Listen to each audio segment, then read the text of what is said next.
Welcome, everybody. Welcome to ICVs, to scheme managers and to other stakeholders watching this video. My name is Katie Kempen and I'm the Chief Executive of the Independent Custody Visiting Association. I'm really pleased to welcome you to the first of our video recorded interviews with experts in police custody, and I'm delighted to welcome Jennifer Twite. Jennifer is a barrister and she is Head of Strategic Litigation for Just for Kids Law.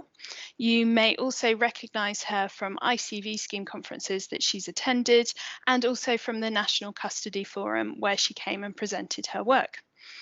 Now, Jennifer's here today to talk to us about a really important topic, which is the Children's Concordat, which looks at how children should be treated post-charge in police custody. Now, Jennifer, welcome. Thank you ever so much for joining us today. Thank you. Thank you. We know that you're an expert in police custody and children, so I wondered if we could start off just by asking you what the particular issues are that children face when they're in police custody. Okay, well, one of the children we work with described being in a cell just being like locked in a disabled bathroom for 24 hours, which I thought was a really, good way of describing it. I'm sure, that's also true for adults. But I think, I think the experience with children in police custody varies massively depending on the police force and how they treat the child. So we've seen some really good experiences in various areas of the country where they've taken a very child-friendly approach, and some will allow children to sit in an interview room or outside the cell with their parent and process them, quickly expedite children through custody. But we still see a lot of children locked in cells with nothing to do for often very long periods of time, and sometimes, especially where the Concordat isn't implemented, that can be 2 or 3 days. And I think that police custody is a very intimidating experience, even for an adult, and it's obviously just much more intimidating for a child. I worry that a lot of children come across, the sort of children who get arrested come across as having a lot of bravado and don't always demonstrate how they're really feeling, aren't prepared to open up to police officers or other professionals, either in the police station or afterwards. But when we've spoken to children who have been a bit more forthcoming, they do talk about how scared they are, how they can hear banging and shouting, how they feel intimidated by the police officers, because you've obviously got a massive power imbalance there. And I think also that those of us who work in police stations, whether that's police officers or even independent custody visitors, become a little bit immune to how intimidating the environment is. I know as a barrister, I used to find court totally unintimidating because you go there every day, it's your work environment. And I think you really have to remember how different it is for people who aren't going there as a place of work. And even children charged with very serious crimes, and even children who are in and out, although some of them get more used to it, it's still a very difficult place for them to be, and very can be a place where they often get bored, which might not sound like the most serious thing in the world, but as I say, if you're in the cell for 48 hours, you're talking about quite extreme boredom in some cases, but also scared, intimidated, and anxious. Yeah, absolutely. And I think most of us can remember that first time you go into police custody and the big door shuts behind you and how it can be intimidating. And I think you're quite right. You get used to going in and out of it. But as a child, it must be a very, very scary experience. So the Children's Concordat was developed by the Home Office in partnership with lots of different organisations, including ICVA, a few years ago, and it was put in place to try and solve some of these problems. How was it supposed to do this? So the Concordat looks at one very particular issue, which is about overnight detention post-charge, which is only really one of the issues, but quite a big one in terms of children in police custody. It's long been recognised that children really shouldn't be held overnight in police cells, and that's repeated in the Concordat. It's repeated in other policy documents prior to the Concordat. One of the reasons that you might spend a night in the cell is that after you're charged, if you're denied bail, you can only be taken to court if the court's open, and if you get charged outside court hours, then the police have to hold you in the police station until the court opens, often the next morning, although sometimes after a weekend. And obviously in that time frame, the police don't need to investigate, they don't need to interview anyone. So it's literally just being held waiting for court. And in the case of children, and by that we mean anyone under the age of 18, they're not supposed to be just held in the cell. They're supposed to be found alternative accommodation by the local authority until the time comes when they can be taken to court. In reality, this rarely happens. Children are normally just kept in cells. I mean, I worked as a criminal barrister for 10 years and used to represent children all the time at court who'd been held overnight in police cells, and I did not see one example of a child who had been housed by the local authority. What the Concordat does, firstly, it just reiterates what the law was. It doesn't create new law. It doesn't create new responsibilities. Those responsibilities have been there all along. But it provides some practical guidance to try and look at how those responsibilities and those duties should be fulfilled, both by the local authority and by the police, and practical guidance about how they should work together. And also, it's really a reminder to everyone, police, local authorities, other professionals, that this is actually something that's supposed to happen, and the legal duties are there, and it is a problem that they're not being fulfilled. And it's something that people really need to be looking at, working to improve. And some improvements have been made since the Concordat's come out. We have seen a rise in children being housed by local authorities, but again, we've seen some areas of much better practice, like Manchester, and some areas where in London it's still only 4% of children who are charged are housed in local authority accommodation. Wow, so massive disparities. I mean, I think one of the things that we ask ICVs to consider is prioritising visits to vulnerable detainees. So if they go into a very busy custody suite, particularly at the moment, they may not be able to speak to every single detainee. Would you recommend that ICVs should be looking to try and prioritise visits to children, and particularly looking at things like how long that child has been in the cell and whether it's pre or post charge? Yeah, absolutely. I think prioritising vulnerable detainees makes a lot of sense. They're the people who are most affected by custody. Looking at children seems very sensible. Obviously, whatever you do in custody to make it easier for the child, and I think that is also something to look at, how is that child being treated? Has the police recognised that they've got a child in custody and that they're trying to minimise the impact on them?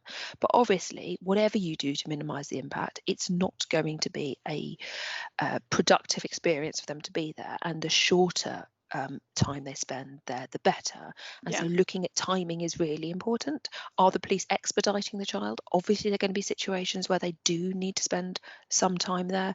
Are there actually really good reasons why the child needs to be there?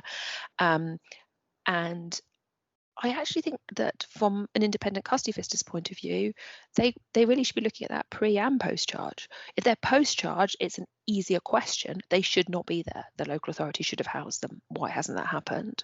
Yeah. If it's pre charge, it's a much more complex factual situation. It may be that there is a good reason for them to be there, but I would still recommend that they question that and say, could you deal with this quicker? Could you bail the child and ask them to come back on a different occasion for an interview? If there's going to be a massive delay before interview, is it actually necessary that they're waiting in the police cells? So there's lots of sort of questions I think that can be asked at any time for children.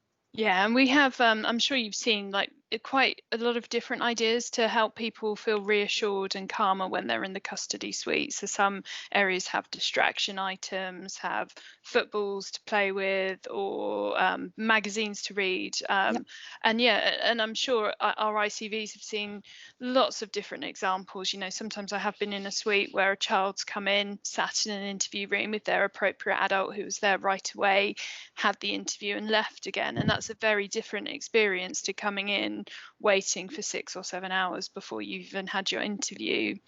And you can see quite a lot of the time when ICVs do go in and speak to a child, you can see actually just the fact that ICVs are talking to the detainee, asking them how they are, that can make a difference as well. So I think there is an opportunity to help improve detainee well-being. Yeah, absolutely. Brilliant. So talking about the detail of the Concordat, we're starting to touch on this. So as you mentioned, it's only post-charge. So that's generally when a detainee's been through an interview, when a decision has been made about what's going to happen. And assuming that the child has then been charged, when should they be bailed and when should bail be refused? So there's a presumption of bail. You would assume that most children should be granted bail. It's particularly important that children are granted bail.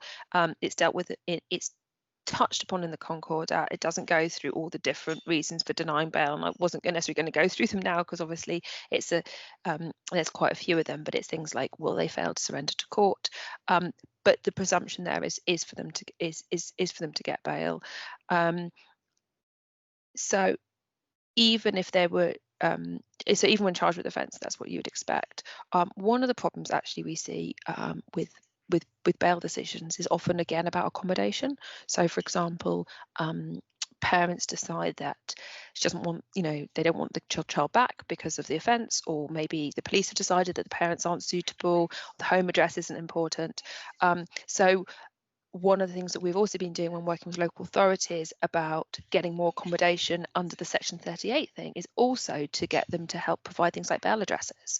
Because one of the things that we see is a lot of kids get denied bail at the police station and then get bailed at court. And that's partly because there's not enough problem solving about how do we actually get the kid out of here. If there's a problem with address, can we find an alternative address? And that problem solving often happens at court but not at the police station. And again, a question, I don't know how much you can ask about that, but I think an interesting thing to look at is how many children are getting denied bail at the police station and then getting bailed at court. Because if they could get bailed at, it's a slightly different set of circumstances, but it shows whether or not those, I think it's one way of looking at whether or not those bail decisions are really being scrutinised enough. Brilliant. Yeah, I think that's not something that ICVs would have access to, but certainly policy officers working in OPCCs can have a look at that kind of area and those kind of decisions. So the Concordat really kicks in if bail is refused for a child after they've been charged. When bail is refused, where should the child go overnight? So if bail's refused because if they fail to surrender or going to commit further offences and they're concerned about that, the child should always go to local authority accommodation.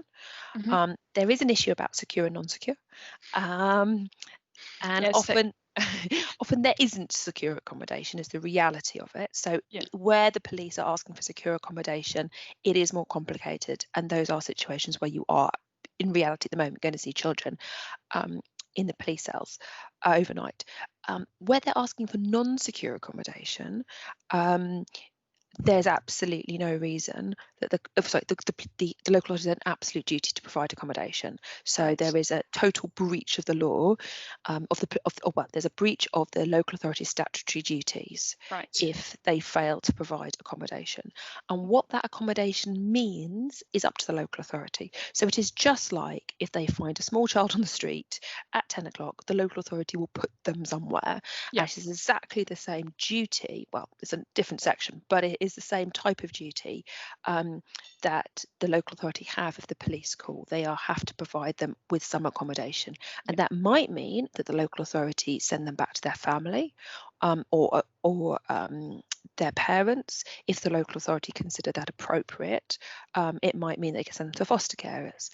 So there's a whole range of accommodation that might be appropriate, and again the Concordat gives quite a lot of guidance about what they think is appropriate, but they should be going to local authority accommodation. Lovely. And that just then stops them having to have that lengthy stay in police custody before they then go to the next court session. Yeah, and it's particularly important also when you've got kids who are going to be in court the next day that they actually go somewhere that isn't a police cell so they can have a proper rest, a proper shower, feel more relaxed. You can imagine for a lot of these, this is incredibly important, going to court and having to make decisions about whether to plead guilty or not guilty, and coming straight from the police cells is really inappropriate. And as I said at the beginning, that's a time when nothing's happening. The police aren't investigating, they're not interviewing, they're literally storing the child, if you put it that way, until it's simply where they need to be until the court comes, and so obviously that's more appropriate to be in accommodation provided by the local authority. Yeah, and for police then as well, I think if they cannot find that that accommodation for young people, then it means police custody is busier than it should be, that it's Yeah. holding detainees, vulnerable detainees with kind of complex needs who, as you say, are probably pretty bored by that point. We're all quite used to having our phones, to having entertainment, and to have everything kind of stripped away and then be left for a significant period of time. It is really difficult and quite a big resource for police to provide as well. Yeah, absolutely. And I mean, I say I've spoken to children who just say they literally just stay there and look at the signs on the wall. And I know that some, as you said, some custody suites are much better at providing some sort of entertainment. But again, if you speak to police officers, they don't want a kid there overnight because they've then just got that extra stress of providing that extra entertainment or hopefully taking that more child-friendly approach. It shouldn't be the police's job to be looking after children. Once they've done their bit at that stage, they've investigated, they've charged. It shouldn't be on the police to provide that when they've got enough to do. Brilliant. And one of the particular issues that we get asked about quite a lot is, what is the difference between secure and non-secure accommodation, and when should secure accommodation be used? Yeah, so there's a really high threshold for secure accommodation, and I think that's often misunderstood. And one of the things we're really worried about is the police asking for secure accommodation when they really shouldn't.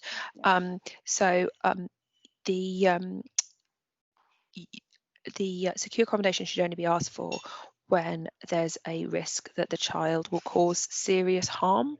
Mhm. Um, and so you're talking about um, to another member public. So you're talking about, risk they're going to go and kill someone or stab someone or cause psychological harm.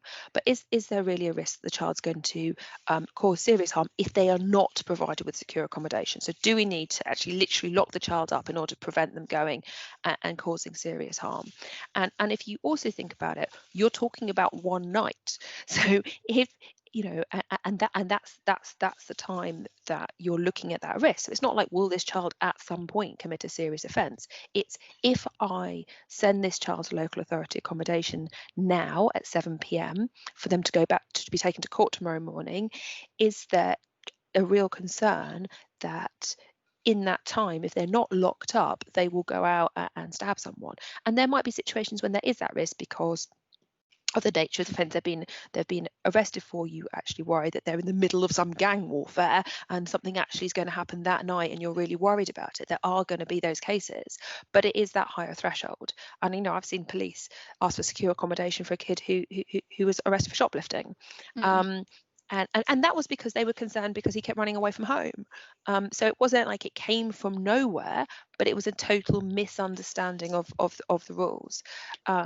So and again, a lot of the solutions here we think are about local authorities and police working better together. And so where the police do have those sort of concerns, we're worried he's going to run away, we're worried about this, we're worried the family home isn't appropriate, that they raise those concerns for local authority, and it's for the local authority to listen to those concerns, but for them then to make a decision about where to house the child. The solution isn't to ask for secure accommodation, which then, because secure accommodation, once that's requested, can only be met by accommodation that's been approved by the Secretary of State. And that's where we get into difficulties because there's very little of that in the country. So it has to be a certain particular type of accommodation. Yep. Whereas if the police say to the local authority, look, we've got these concerns about where to put him, but it doesn't meet the test, then the local authority still might put them somewhere that doesn't meet the test for secure, but is maybe somewhere more appropriate than just going back home. Yeah. There are potential for middle ground here. Yeah. But but yeah, once you've passed that very high threshold, then it's very difficult to find actual accommodation for the child. So it's about kind of compassionately looking at what the best thing to do is, and working in partnership, which is that brings us really nicely on to the next question. I mean, what duties do the police specifically have for the Children's Concordat, and then what should local authorities be doing? So the police have a duty to transfer the child to local authority accommodation. Obviously, they can't do that if the accommodation doesn't exist, but the duty on them is to make the transfer. So in practice, they have to make an appropriate and lawful decision on bail, which Yeah. obviously, your first thing, they need to make sure that they've got that right. They have to make an appropriate decision and a lawful decision on whether or not they have secure or non-secure accommodation. So, making sure that they've got that threshold correctly. They have to ask the local authority to provide accommodation, and really they should do so in a timely fashion. Yeah. Arguably before they've even charged, if they can give a heads up, we would say. I mean, that's not a specific duty in pace, but obviously, if they're complying with their duties in the correct way, we'd expect them to do, you know, make the request in a way that makes it easy for the local authority to comply, Yeah. and do things like answer the phone. I mean, be surprised how many cases I have where people don't talk to each other because the custody sergeant suite don't answer the phone when the local authority call back with their accommodation, and ensure good communication. But once, and I think this is important, once the local authority have taken the child, assuming that they have found accommodation, then the police's duties end. The local authority takes over, and they have duties to do and responsibilities to do things like get the kid to court. Yeah. If the local authority doesn't, if the local authority doesn't provide accommodation, then obviously the police's duty is to keep the child, take them to court, and to provide a certificate to court to explain why the transfer didn't happen. Yeah, and that's a key attachment to the Children's Concordat, that form, which is a kind of a way to monitor when children aren't being provided that accommodation. Yeah, exactly. And so when we look at policing, I suppose ICVs won't know why a detainee is there, but what they can do is find out how long they've been there. They can find out whether the concordat's kicking in. They can ask the custody sergeant, are you applying the children's concordat? And then scheme managers can have a look and talk to the police about whether the concordat is being implemented or whether it's not, and have a look at why those barriers are there. We've certainly heard back from schemes that sometimes the request isn't put in early enough, so by the time accommodation's available, it's arguably too late to move the child. What are the rules on kind of exceptions in terms of it being like, say it's 1 o'clock in the morning and the child's asleep? Is that an exception, or what should happen then? It's not very clear. The Concordat, I think the main thing really is that you should be acting in the best interest of the child. Right. So, and what that means is obviously going to vary from case to case. Yeah. The law says that they have a duty to transfer, and the law doesn't have an exception for it's 1 o'clock in the morning, you don't have to transfer. The reality is that I don't think anyone's expecting, theoretically have a duty to transfer at all times. What happens if you charge someone, let's say at 6 a.m. and court opens at 10? You're probably not going to transfer them, because by the time you've got them to the accommodation, it's going to be time to go to court. So there's obviously going to be, exceptions where it doesn't actually make sense to transfer. What the Concordat suggests is, as I say, acting in the best interest of the child. So there might be times when the child is already asleep, and by the time waking them up and taking them on an hour-long drive to X place to then bring them an hour and back is probably not in their best interests, but it will vary from child to child. And some children, it probably is in their best interest to be taken away from the custody suite, even if that means slightly less sleep time, because it's a really inappropriate and horrible place for them to be, and they would prefer to be back, even if it's a late transfer. I think the other thing is, what you said about when you make calls, is to try and avoid that to happen as much as possible, because if something has happened that means that the child has actually only been charged at 1 a.m. and there's a really good reason for that, then maybe. But often what we see is the child gets charged much too early in the evening. The police don't call the local authority for maybe an hour or two after charge. Then the local authority are looking somewhere, and that's where the time goes, and that's not a good reason. Yeah, absolutely. And sometimes we hear feedback that maybe police forces are so used to being told there's no accommodation, they stop ringing sometimes, or sometimes when you can almost clearly see that it's likely to result in a charge, that they're not calling early enough to prep the local authority. And, we all understand about the difficulties of trying to contact services out of hours. It's much harder than in office hours. So, yeah, so we could be looking at, certainly I've seen training that encourages police officers and custody sergeants to call the local authorities earlier rather than later. And then Yeah. if something's not needed, it's not needed. But if it is needed, then it's ready to go. Yeah. Um, some of our ICVs will go into suites and talk to detainees and look at their custody records there and then. We Hmm. also have some more schemes who are actually looking at complete custody records. So they would have seen the full journey. They look at the custody record after it's complete and look to see whether the children's Concordat has been complied with. Um, what should we be looking at? So what does good practice look like? Like what if you read a custody record or met a detainee and you thought, how would we recognise that the police are doing a really good job? What does good look like? Okay, well, if you're looking at the custody record, I mean, I look at a lot of custody records. What I would look at is those, in particular, look at those sort of 6-hour review, so initial 6-hour review, and then the further reviews, looking at whether detention is necessary. Yep. So I see a lot of them that say, "Oh, well, 6 hours has gone past, we haven't done anything," and they're not quite phrased exactly like that, but essentially, so we still need to interview, we still need to do stuff, and so therefore detention is justified.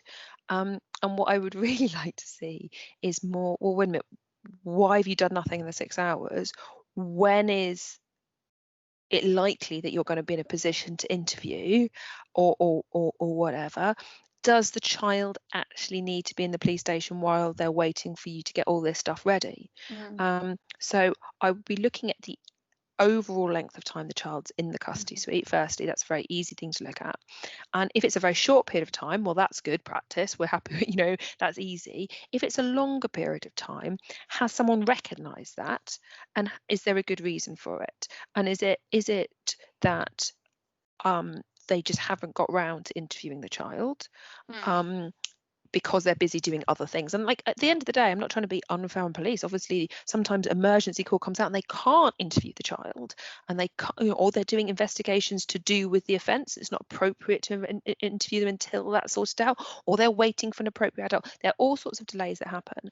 But what I'd be looking for in a custody record is where those delays have happened, a recognition that that's a delay, a recognition that the child's in the cell, and a proper analysis of whether or not the child could go home and come back when those delays have been sorted out or not mhm, happening, or whether there's a genuinely good reason where that would not be appropriate and why that's not appropriate, recognizing they're a child, and also what have they done to make that time in custody less traumatic.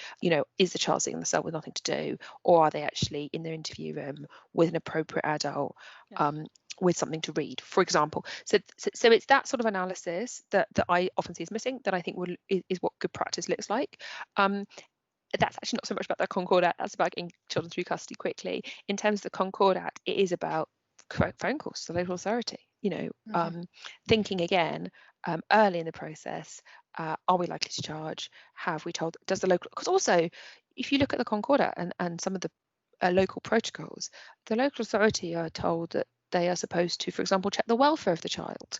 There's actually other things that the local authority or the youth offending team might be feeding into the process that isn't just about accommodation under Section 38 of mhm. PACE. So having those conversations with the local authority early, and recording them in the custody record is another thing that you can look at.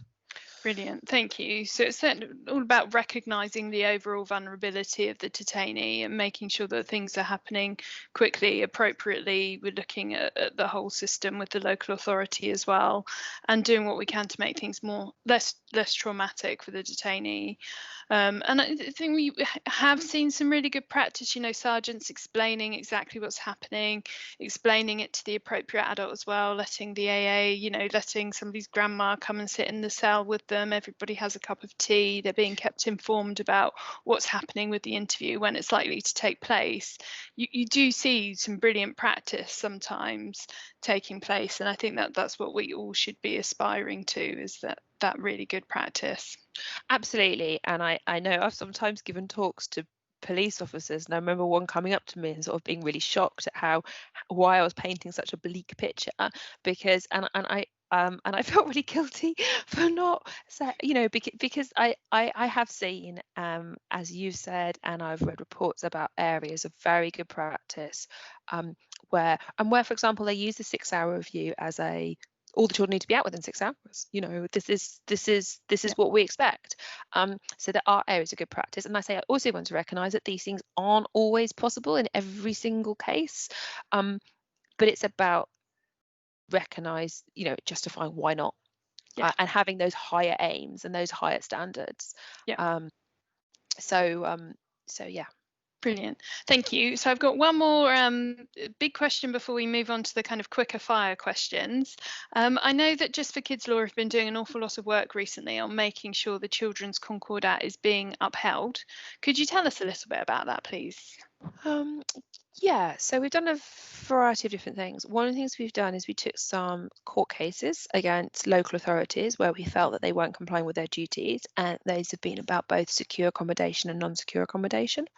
And we have been speaking at various events. So as I was saying, I've spoken to a lot of police officers, Mm-hmm.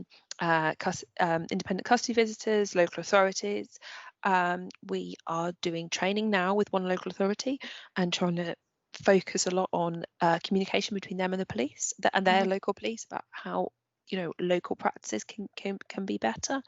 I've done lots of policy work, so again talking to lots of various individuals, and we are hoping to do some more work on that, and I launch a paper I think next year. So lots of sort of different strands we hope tie together and push things forward. Absolutely, and ICVs and ICFA want to be a part of that and pushing things forward too. So thank you, and it was great seeing you at the National Custody Forum and getting to grips with your work there too. Brilliant. So we asked our schemes and our scheme managers whether they had any questions for you, because they're obviously in the front line dealing with the kind of trickier questions that come back. So I've got a few of those to go through with you now. The first one is, where does the Concordat apply? Is it just in England, or does it cover other areas in the UK as well? It's England and Wales, but Scotland and Northern Ireland have totally different justice systems. In fact, I try to understand Scotland and I don't, but I think they basically don't ever hold children overnight, what they tell me. But it's a totally different like justice system up there, so they don't have anything comparable. Whereas England and Wales, we're all kind of one. Brilliant. Under the Home Office kind of guidance. Brilliant, lovely. So the Concordat applies to both areas. Brilliant. Yep. Thank you. So as I'm sure you may expect, one of the main problems that ICVs find is that they feel that, the ICV scheme managers tend to find, is that secure accommodation is being requested when it shouldn't be. How can ICV schemes challenge the police's understanding of when secure and non-secure accommodation should be used? I mean, I feel like it's slightly outside my remit because I don't know how best you guys are at challenging the police's understanding. I mean, the definition is in statute. It's in the Concordat, so it's not like it's a secret definition. I think, I mean, how best you approach that with the police officers is a matter of diplomacy sometimes, probably. As I say, I do think that, I think I said earlier, I think sometimes a misunderstanding doesn't come from a bad place. It often comes from a place of worrying about other things. But it is, as I say, it is a very high threshold, and I think it is important to remember that you're only looking at what's going to happen in quite a often short window. Yeah. In which the child is probably going to be asleep for most of it. So where you do really think, this kid's going to climb out the window and he's going to go and stab the guy who he's just been mouthing off about in the interview and saying how he's going to stab at the first opportunity. Those are the sort of situations where you think, well, where there's a genuine cause for concern, but that is rare. And I think also, as I was saying before, to whatever extent you can look at statistics, and I don't know how much you can, but where you can look at how often are they asking for secure, I would question a police force that's asking for secure a lot. Yeah. Because that looks like they're misunderstanding the threshold, because it should be an exception rather than the rule. Yeah, and I think there are some things that ICVs can look at in the suites, and then some things that their OPCCs can pick up and run with, and work with their criminal justice partnerships on as well. So I think there is a broader sense that ICV schemes can contribute to debates, and can also give data and share case studies with PCCs where local authorities aren't perhaps providing the accommodation that they need. There's an opportunity for working in partnership and resolving those issues. I think you're quite right. There is a clear definition of when secure accommodation should be being used, and I completely agree with you. Where we're seeing it requested a lot, where we're seeing it requested and we're not quite sure why, that's certainly something that scheme managers can ask questions about and speak to their police forces about and question. So apart from issues that we hear about a lot, maybe accommodation being requested too late, secure accommodation being requested when perhaps it isn't needed, the other thing that has come up more than once is, what should ICVs do if the custody record says that the child was detained overnight for their own safety? How does that fit into the whole Concordat? Well, so they can be denied bail for their own safety. If they're denied bail for their own safety, that doesn't change the Concordat at all. If they're denied, so question one: was the decision on bail lawful or unlawful?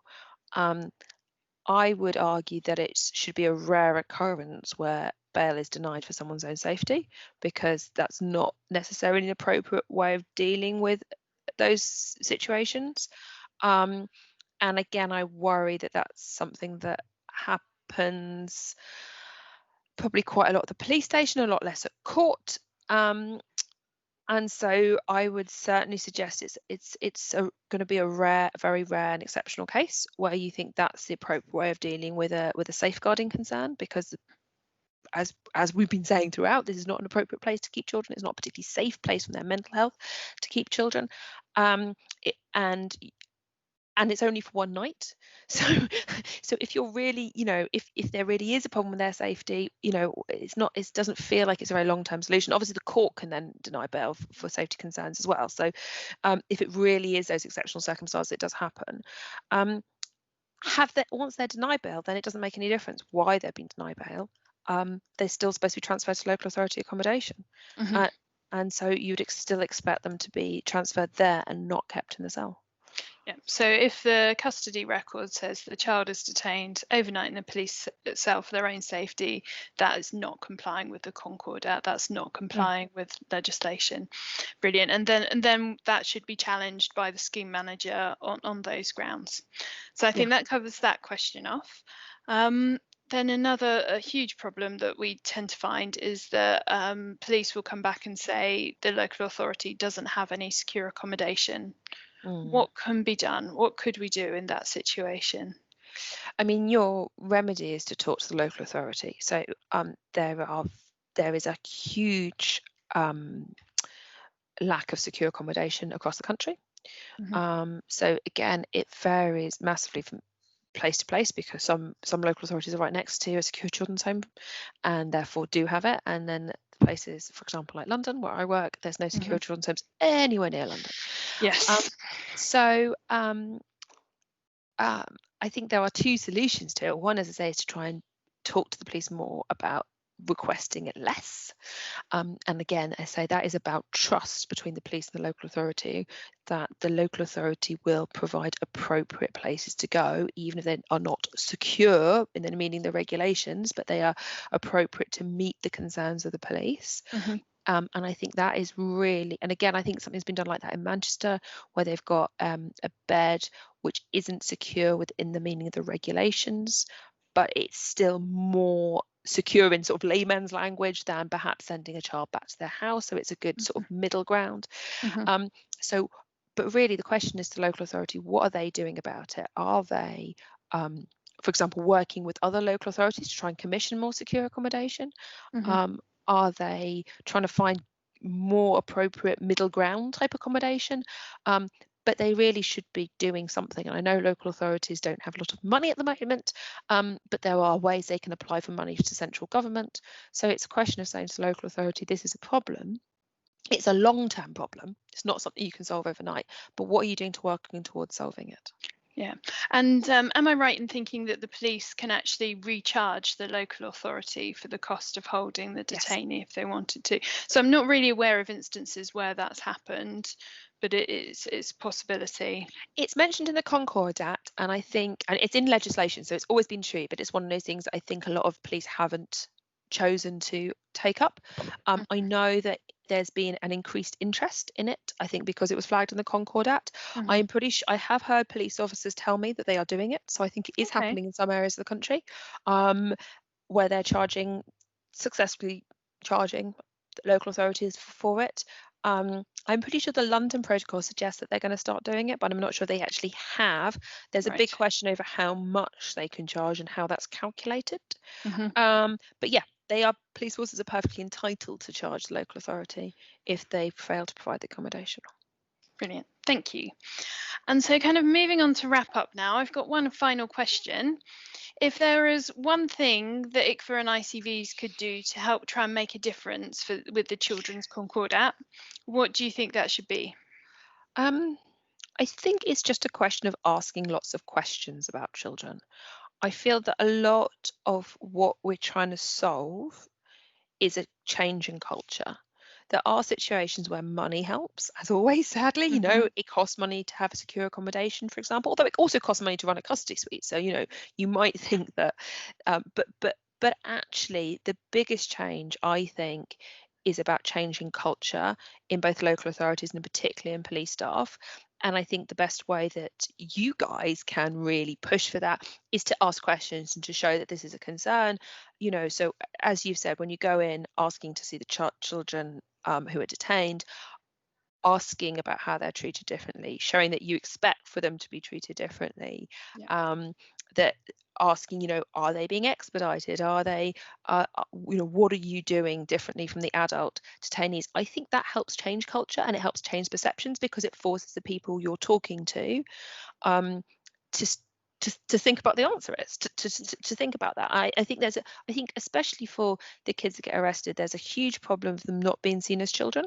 Yeah. Um, because some of them have committed really serious crimes or may have committed serious crimes. Some of them are in or out the custody suite a lot and they get arrested irregularly. And so the police are understandably concerned that they're committing serious crimes, are concerned that they're in and out of a police station, they keep being arrested. But I think that attitudes towards them then can become problematic. And that you guys asking those questions and pushing at all the levels that you've talked about as well just helps push the culture, puts the questions, puts the emphasis in a different way. And I think that makes a huge difference. Brilliant. Thank you. Now, for our ICVs and our scheme managers, you can find out more about the Children's Concordat on a bite-sized training module that we've developed, and that comes along with a checklist. So that outlines all the different things you can look for in a custody record and all the different things that you can talk to a detainee about and how to use that information. Now, Jennifer works for a really impressive organisation called Just for Kids Law. Did you want to let us know how we could find more information about what you do? Sure. I mean, we have a website, which is probably the easiest thing, Yeah. www.justforkidslaw.org. It's all letters. So Google us. There's a lot of information about our website. We do lots of different things. We work with children in lots of different areas. So do have a look at that. And there are contact details there as well, phone number, and email addresses. And one thing I really should say actually is that as part of Just for Kids, we have the Youth Justice Legal Centre, which has a helpline for issues to do with criminal justice for children. And we have all sorts of people phoning that. We have police officers sometimes, a lot of children, parents, other lawyers, youth offending teams. And so there's no reason why also independent custody visitors couldn't phone that. So if you do have questions, if you want to email or phone in, then we're very happy to answer questions if people want to contact us directly. Lovely, thank you. And for ICV schemes and ICV scheme managers, you can find more information on our members forum and also on ICVA's website, www.icva.org.uk.